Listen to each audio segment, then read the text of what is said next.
would you bet me $10,000 that every single operating room right this second has a resuscitation bag in it? So, if you receive the equipment and you share it with other people, they will be forever grateful to you. My name is Daniel Tapia. I live in the Central Valley of California in the United States. And you are practicing anesthesiologist. Yes, that's correct. Appreciating all you do.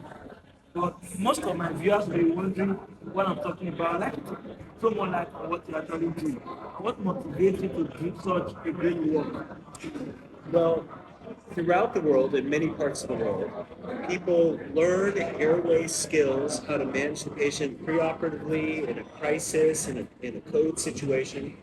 They learn those techniques on real people. And there's a learning curve. The first 100 intubation attempts that take place, they result in damage to the teeth, to the lips, damage to the epiglottis, the airway, failed intubation.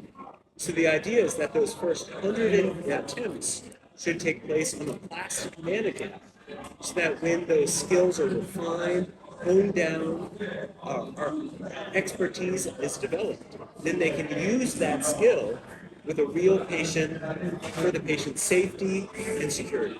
You know, it's very interesting that there's the Lancet Journal of Public Health produced a global health summary for goals for 2030. And one of the statements that they made was that for every dollar spent improving medical care generally, I believe it was a $30 return on the investment.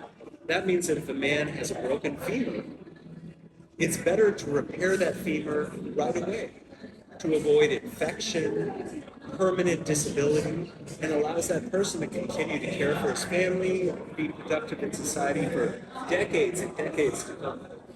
So preemptive, healthy, superb medical care can transform the society and make it stronger and more productive. So if you want to improve a society, there are many different things you can do. Clean water, healthy nutrition for children, adequate housing, all of those are wonderful. But the number one most important thing to do is improve healthcare access and excellence so that people are healthy and are able to be productive to society. And I believe personally, I'm biased because I'm an anesthesiologist, but I believe the easiest and most effective and productive way to improve healthcare is by improving airway access, because it's so easy to change, you know how to do it. And if you take those steps, then we'll have that success. And we're doing so in Nigeria by establishing 30 simulation centers throughout the country, and also we'd like to establish simulation centers in every single medical school in the country. That means we'll have 5 mannequins fully equipped, all the equipment. We'd like to rely on the medical schools to lead training seminars at rural hospitals and help with the equipping of those hospitals with the essential supplies. So we'd like to be a team. We need your help. We will guide you through the process and the potential for rewards, advanced training, advanced situations that only a few leaders will be exposed to are there, and I think it's a worthwhile project.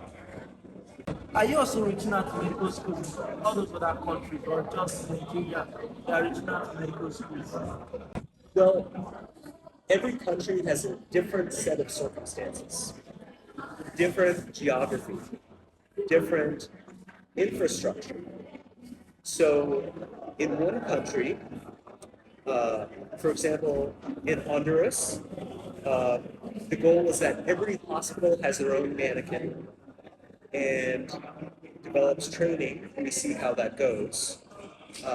In El Salvador, we've established one simulation center, but it's geographically positioned so that it's accessible to the entire country.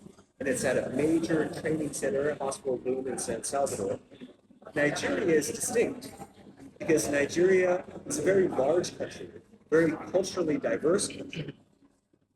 And to get to these rural hospitals is a challenge. It's very difficult. There are very few anesthesiologists in the country. So it would be impossible for this to be successful, asking the anesthesiologist to work all day as hard as they're working and then to lead training sessions throughout all the country. There's just not enough manpower. So what works for Nigeria is to try this pilot program, see how it goes, to have the medical students take an active leadership role in training many people throughout the country so the equipment gets where it needs to be. My name is Joe. I'm a final year medical student. But are you not bothered about sustainability? Sustainability, yes. So here's an interesting question.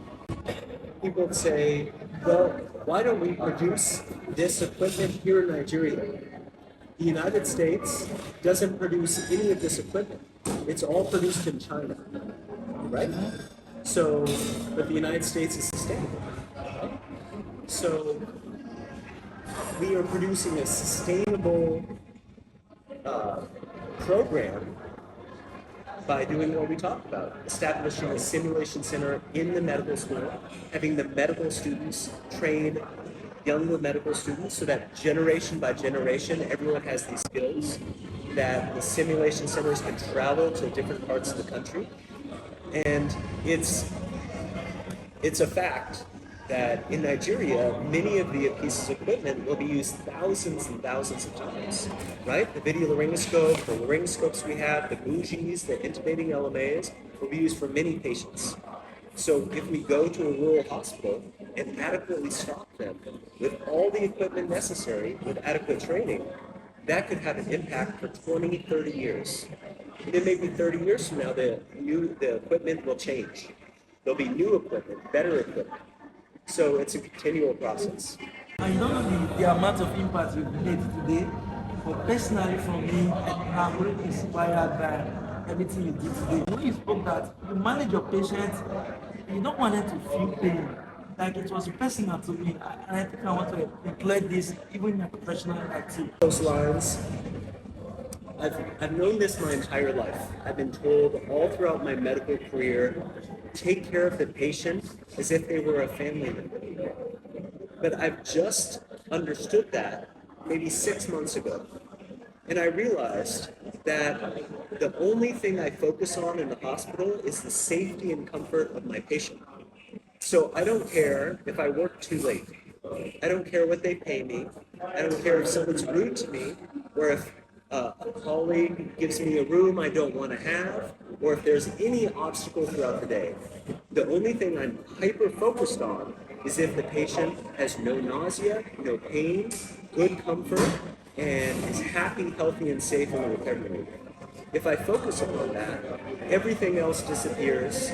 I'm more serene, more happy, more content with my career, with my life, and it produces better outcomes. So it's been a wonderful progress, and I'm glad that joy in what I do gets transmitted in what we've done today. Okay, sir, this question is a little bit off what I discussed, but I just want to know, how's been your stay in Nigeria so far? I hope you love the country, the weather, the people, and I hope we've been nice to you. I love Nigeria. I have my Nigerian belt buckle, right?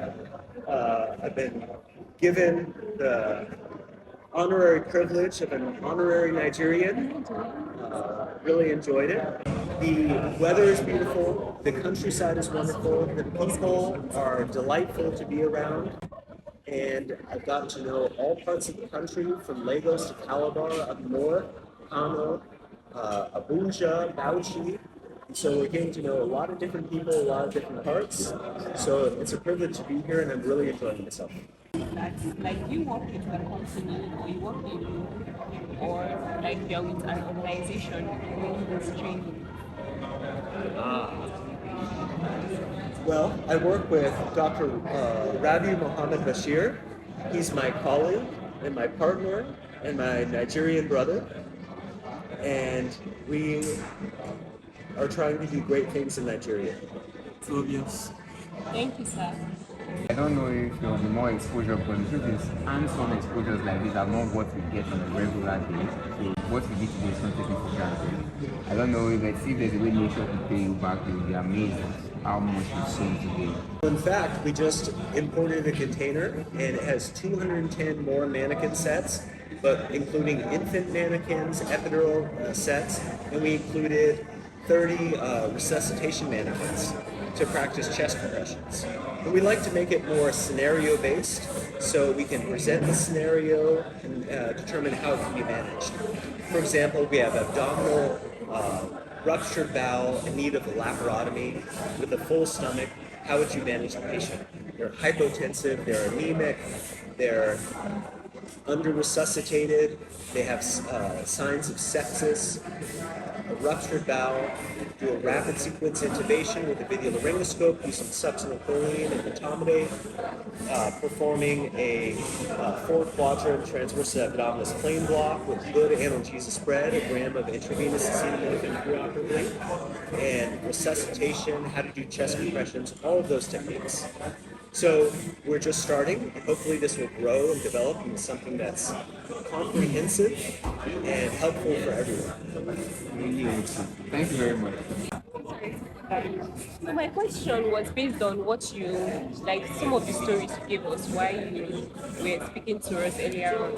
So you made mention of some patients that died because they were not able to access their airway. Yes, you gave some instances. So my question is that why wasn't like an emergency tracheostomy done in that case? Maybe like the patient that you said like was about to die, the pregnant woman, even though she was saved, but in a situation whereby maybe the airway could not be accessed, why wasn't an emergency tracheostomy done? Well, that's an interesting question. So I've been to anesthesia conferences and I've been on a panel of airway topics. And I remember in one airway panel, the speaker before me spent the entire time speaking about cricothyroidotomies. And it has its place, but cricothyroidotomies represent chaos, misery, and death. Hardly anyone has ever done one. You take a scalpel, make a vertical incision at the cricothyroid membrane, feel the thyroid cartilage, the cricoid ring, do a vertical incision, turn the blade horizontally, take a bougie, pass it through the hole, enter into the trachea, and a 6-0 endotracheal tube, railroad it through. Or you can use a wire set to be able to do the same thing. It's difficult to manage, it's hard to perform, and if your options are laryngoscopy, plan A, plan B, I'm going to cut the neck. I think that's a preemptive move to a surgical manipulation. Rather, at the talk I said, well, why didn't you talk about using a bougie to intubate the trachea? Why didn't you use a video laryngoscope with a rigid stylet? Why didn't you use an intubating LMA? Right? There's so many options of techniques that are safe, effective, and valuable because you cannot cut the neck of one patient a week. Like every week you're doing a cricothyroidotomy. That's unreasonable. And then one of the participants said, but we don't have that equipment in our hospital. That's the problem. The problem is not to teach cricothyroidotomies more often. The problem is to eliminate the need for cricothyroidotomies. And for that reason, we provide 10,000 bougies throughout Nigeria.